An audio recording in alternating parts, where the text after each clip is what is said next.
Jadi dua hal ini yang kami harapkan sebenarnya mendapat perhatian dan legal reasoning yang kuat dari hakim tunggal yang memeriksa perkara ini. Tapi apa dikata, kita mendapat putusan yang dangkal. Ini bukan pendidikan hukum, ini pembodohan hukum. Saya harus katakan demikian.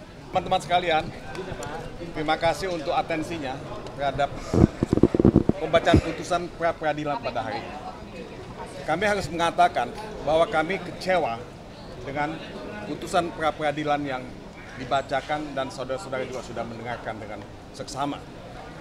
Kami mengharapkan satu putusan dengan pertimbangan hukum, dengan legal reasoning yang bisa meyakinkan kita semua bahwa permohonan pra-peradilan itu tidak diterima.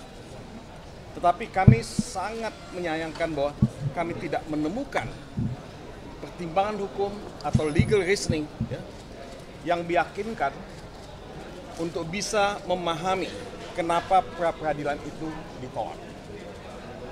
Buat saya, ini adalah satu apa yang disebut miscarriage of justice. Tahu saudara miscarriage of justice ya? Itu miscarriage itu kan keguguran. Jadi keadilan yang digugurkan atau peradilan sesat. Kita datang ke pengadilan negeri Jakarta Selatan untuk menguji abuse of power, pelanggaran-pelanggaran yang dilakukan oleh KPK, karena sangat telanjang di depan mata kita, pelanggaran itu dilakukan.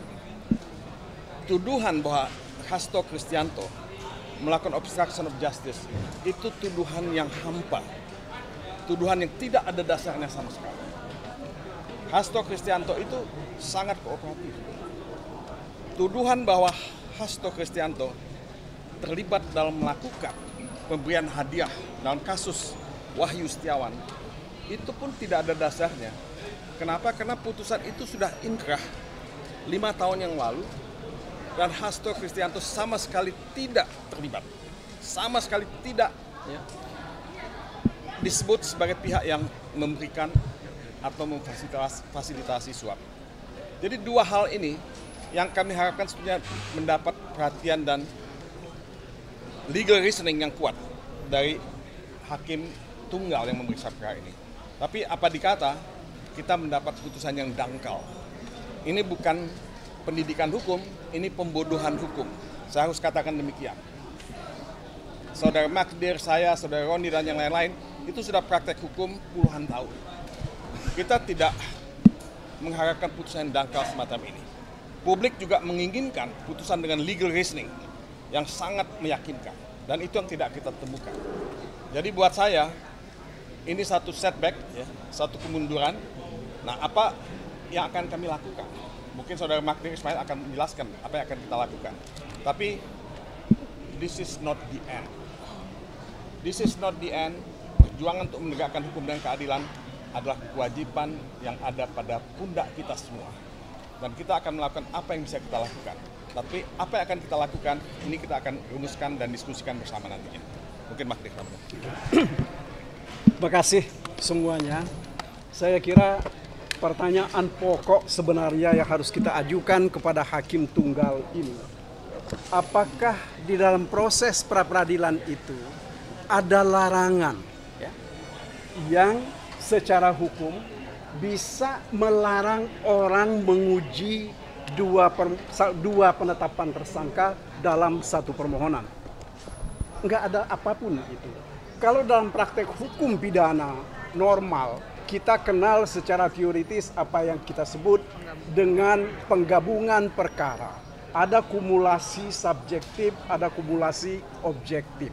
Artinya apa?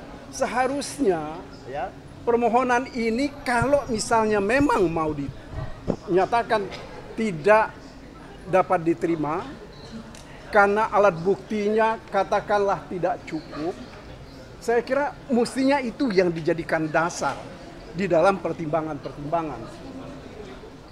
Ada 7 ahli hukum pidana yang sudah dihadirkan. Semuanya menerangkan dengan lugas dan jelas bahwa penetapan tersangka itu harus ada terkait dengan pasal-pasalnya itu harus ada korelasinya dengan pasal yang dipersangkakan. Selain itu, harus juga dilakukan semacam bukti permulaannya itu harus substantif dan juga merupakan delik inti dari pasal yang dipersangkakan. Nah, kalau seandainya itu dalam pertimbangan tadi yang dikemukakan oleh majelis, tentu kami akan dengan senang hati menerimanya. Tetapi itu sama sekali tidak didengar, tidak diucapkan oleh majelis yang terhormat ini. Meskipun dia sudah menyebut tadi sejumlah ahli sudah dihadirkan, akan tetapi apakah pendapat ahli itu sama sekali tidak dipertimbangkan? Seolah-olah kalau buat saya, ya, ini adalah bentuk pelecehan baru terhadap proses persidangan ini.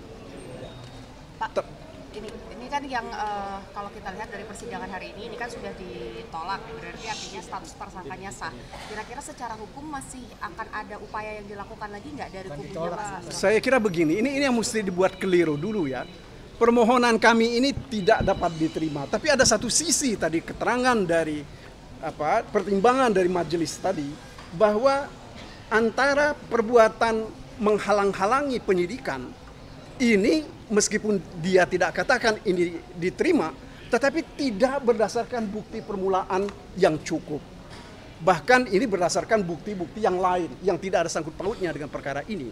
Nah, ini ambigu, ya, yaitu seperti kata Bang Mulya tadi, ini adalah bentuk pembodohan baru, ya, dari putusan dan dari proses peradilan kita ini. Saya kira apa yang hendak kami lakukan, tentu dalam minggu depan pasti kami akan sampaikan kepada kawan-kawan. Kami akan terbuka apa yang hendak kami lakukan. Apakah akan kami ulangi lagi dengan mengajukan 2 permohonan? Tentu nanti kita akan sampaikan.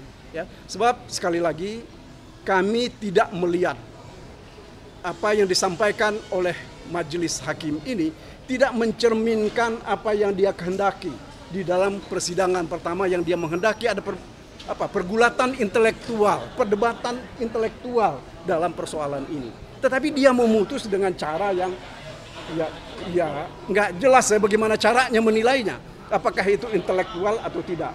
Tetapi saudara-saudara bisa mendengar pertimbangan tadi tidak punya alasan. Alasannya teknis dan administratif.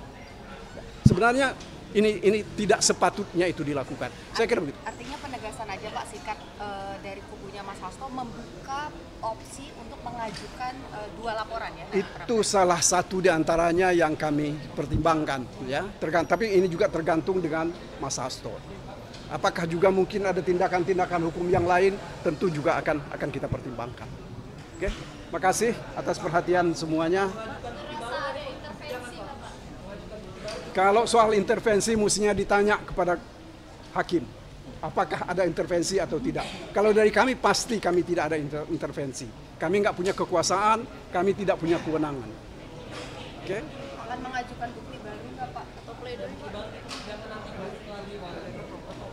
Nanti kita akan coba lihat ya, apakah bukti-bukti yang kemarin itu sudah cukup atau belum. Dan tentu saja kami akan mencoba mencari bukti-bukti yang lain terkait dengan permohonan kalau seandainya kami lakukan pra-peradilan kembali. Oke, terima kasih sekali lagi atas dukungan dan perhatian kawan-kawan semuanya. Terima kasih.